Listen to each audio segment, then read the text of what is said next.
বিয়ের পর প্রথম প্রথম বুঝতে পারিনি। তো বিয়ের কিছুদিন মানে বিয়ে হয়েছে, যাক ভালো ভালো নতুন অবস্থায় তোর হাজবেন্ডের সাথে কিছু বলি নাই, মনে হয়েছে যে হয়তোবা ঠিক হয়ে যাবে, হয়তোবা ঠিক হয়ে যাবে। কিন্তু এরকম ভাবে একটা মাস পার হওয়ার পরে দেখতেছি যে না, যে কোনো দিক থেকেই ঠিক হচ্ছে না। তখন আমার কাছে বিষয়টা খারাপ লাগতেছে, কারণ আমিও তো একটা মানুষ, আমারও রক্ত মাংসের গড়া শরীর। তো আমি তাকে চোখের লজ্জা, আমি একটা মেয়ে মানুষ, তারপর সে আমার হাজবেন্ড। আমি আমার চোখের লজ্জা ফালাই দিয়ে আমি বললাম যে তুমি একটু এই বিষয়টা নিয়ে একটু ডাক্তারের সাথে পরামর্শ করো, এটা তো আসলে ঠিক হচ্ছে না, আমার একটা ইদা আছে, বা তুমি যেটা মানে আমার সাথে যেটা হচ্ছে এটার জন্য আমি প্রস্তুত না। তো সে মানে তার সাথে এগুলো নিয়ে মানে কথা বলতাম, সেগুলো কানে তুলতো না, বা এটার বিষয়ে কোনো ট্রিটমেন্টও করতো না। তখন আমার এটা নিয়ে কিছুদিন যাওয়ার পরেই তার সাথে এক কথায় দুই কথায় তার সাথে কথা কাটাকাটি হয়। প্রায় প্রতিনিয়ত রাতেই তার সাথে আমার ঝগড়া হয়। তো আসলে মানুষকে বুঝাইলেও যদি মানুষ না বোঝে, তো সেই ক্ষেত্রে আর কি করব। যখন আমি তো মানুষ, আমারও তো পারতে হবে। যখন আমি আর পারতেছি না, তখন দুই এক কথায় তার সাথে আমার প্রতিনিয়তই ঝগড়া হয়, প্রতিদিন রাত্রেই ঝগড়া হয়। তো এইগুলা আমি তো আর জানি না যে এগুলো আমাদের যে বাড়ির দারোয়ান উনি এগুলো ফলো করে। তো একটা সময় এগুলা দেখতে দেখতে ও অতিষ্ঠ, মানে সেও তো বুঝে এতদিন ধরে একটা মানুষের বাসার মধ্যে একই জিনিস নিয়ে ঝগড়াঝাটি, প্রবলেম তৈরি হচ্ছে। তো এগুলো সে যে ফলো করতেছে, এটা তো আর আমরা জানি না যে সে এগুলো ফলো করতেছে। তো হঠাৎ করে একদিন আমার হাজবেন্ড যখন জবের জন্য বাহিরে যায়, তখন সে আমাকে বলে, ম্যাডাম একটা কথা বলবো, যদি কিছু মনে না করেন। তখন আমি বললাম ঠিক আছে, তাহলে বলেন কি বলবেন। আসসালামু আলাইকুম, কেমন আছেন সবাই? আশা চৌধুরী, আহ ঢাকা থেকে বলছি। আপনারা কেমন আছেন সবাই? আলহামদুলিল্লাহ, আমি খুব ভালো আছি। আজকে আমি আমার লাইফে একটা ঘটনা আপনাদের সাথে শেয়ার করতে এসেছি। হয়তো অনেকের কাছে খারাপ লাগবে, বাট খারাপ লাগলে এটাই বাস্তব। হয়তো বা মনে হবে যে মেয়েটা অনেক খারাপ, কিন্তু একটু মানে আমার কথা শুনে না, একটু বিবেক দিয়ে ভেবে দেখবেন যে আসলে আমি খারাপ নাকি আমি আমার কষ্টের জায়গা থেকে আমার কথাগুলো বলতেছি। তো প্রত্যেকটা মানুষেরই তা থাকে, ঠিক আছে। আজকে আমি আমার লাইফে ঘটে যাওয়া একটা ঘটনা আপনাদের সাথে শেয়ার করতে যাচ্ছি। হয়তোবা বেশিরভাগ মানুষ এটাকে খারাপ দিকে নিবে, বাট আপনার একটু বিবেক দিয়ে ভেবে দেখবেন যে এটা আসলে খারাপের কিছুই না। মানে প্রত্যেকটা মানুষেরই শারীরিক দৈনন্দিন জীবনে প্রত্যেকটা মানুষেরই একটা চাহিদা থাকে।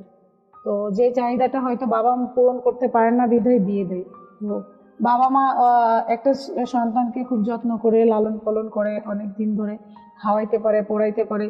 যে একটা বাবা মা 18 বছর 20 বছর ধরে খাওয়াই পড়াই একটা সন্তান বড় করতে পারে, তাহলে সেইখানে বাকি জীবনটাও তারা খাওয়ায় পড়ায় পালতে পারে বা নিজেরাও চলতে পারে। তো বাবা মা কেন বিয়ে দেয় সেটা অবশ্য আমরা কম বেশি সবাই বুঝি, যেহেতু আমরা মানুষ সবাই। সেটা একটা ছেলেও বুঝে বা একটা মেয়েও বুঝে যে আসলে আহ মানুষ বাবা মা কেন বিয়ে দেয়, একটা ছেলেকে কেন বিয়ে দেয়, একটা মেয়েকে কেন বিয়ে দেয়। আহ একটা মেয়েকে 20 বছর 18 বছর পালতেছে, পালার পরে অন্যের ঘরে পাঠায় দিতেছে। সেইখানে যে সে নিজের ঘরে অনেক আদর যত্ন করে বড় করে পরের ঘরে বিয়ে দিচ্ছে, পরের ঘরে পাঠাচ্ছে কেন? পরের বাবা মাকে রান্না করে খাওয়াচ্ছে, তাদেরকে বাবা মা বলে ডাকতেছে, তাদেরকে নিজের বাবা মায়ের জায়গাটা দিচ্ছে হাজবেন্ডকে। মানে অচেনা অদেখা অবস্থায়ও বিয়ের পরে হাজবেন্ডের সাথে সে একটা সম্পর্ক তৈরি করতেছে, সারা জীবন তার সাথে চলার চেষ্টা করতেছে, তার প্রতি একটা মায়াবহ। এগুলো কেন হয়? এগুলো সব কিছুর মূল কারণই একটা, সেটা আমরা কম বেশি সবাই জেনে থাকি। তো যখন সেইখানেই প্রবলেম হয়ে যায়, তখন সংসারে যতই টাকা পয়সা থাকুক, যতই সুখ থাকুক, যতই ভালো কিছু থাকুক, ব্যাংক ব্যালেন্স যা কিছুই থাকুক না কেন, মনে যদি সুখ না থাকে, তাহলে তখন কোনো কিছুই সুখী, মানে কিছুই সুখী করতে পারে না। তো আমার বেলায় সেমটাই হয়েছে, যেটা আমি আশা করি নাই। আমার অনেক স্বপ্ন ছিল যে আমার বিয়ে হবে, আমি আমার হাজবেন্ডের সাথে অনেক ভালো একটা জীবন কাটাবো, বাট সেই ভাগ্যটা আর আমার হলো না। তো যেটা মূল বিষয় সেটা হচ্ছে এখন সেটাতে যাব। আমি আমার হাজবেন্ড বিয়ের পর প্রথম প্রথম বুঝতে পারিনি। তো বিয়ের কিছুদিন মানে বিয়ে হয়েছে, যাক ভালো ভালো নতুন অবস্থায় তোর হাজবেন্ডের সাথে কিছু বলি নাই, মনে হয়েছে যে হয়তোবা ঠিক হয়ে যাবে, হয়তোবা ঠিক হয়ে যাবে।